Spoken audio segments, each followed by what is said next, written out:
Kasunod nga po ng pagkapanalo ng Boston Celtics sa Game 5 laban sa New York Knicks kahapon na na-extend nga po nila ang kanilang serye sa 3-2 at napuwersa ang Game 6 na gaganapin sa Madison Square Garden. Sa madaling salita, buhay na buhay pa ang pag-asa ng Celtics na makapag-comeback kung sakaling maipanalo ang susunod na dalawang laro. Mismo ang kanilang superstar na si Jaylen Brown ang nagsabi, hindi nga daw dapat i-count out ang Boston dahil kahit kulang sila ng player sa pagkawala ni Tatum at ang pagkakaroon ng karamdaman ni Kristaps Porzingis, kayang-kaya para naman nga po nilang manalo sa susunod na laban at mabaliktad ang serye.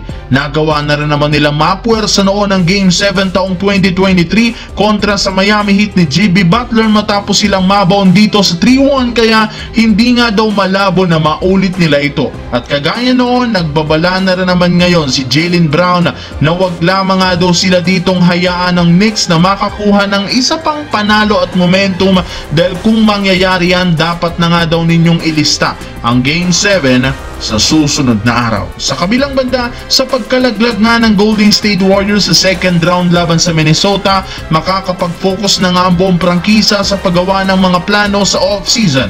And since hindi gumana ang kasalukuyang lineup, expected na magkakaroon sila ng ilang mga pagbabago sa susunod na buwan, at isa dyan ay ang posibilidad na pagkuhan nila muli sa isa na namang bagong superstar para itandem kay Stephen Curry. At base sa ibinulgar, kabilang nga sa malalaking pangalan na nakadikit ngayon sa Warriors ay si Giannis Antetokounmpo na inaasahang magiging available sa trade market.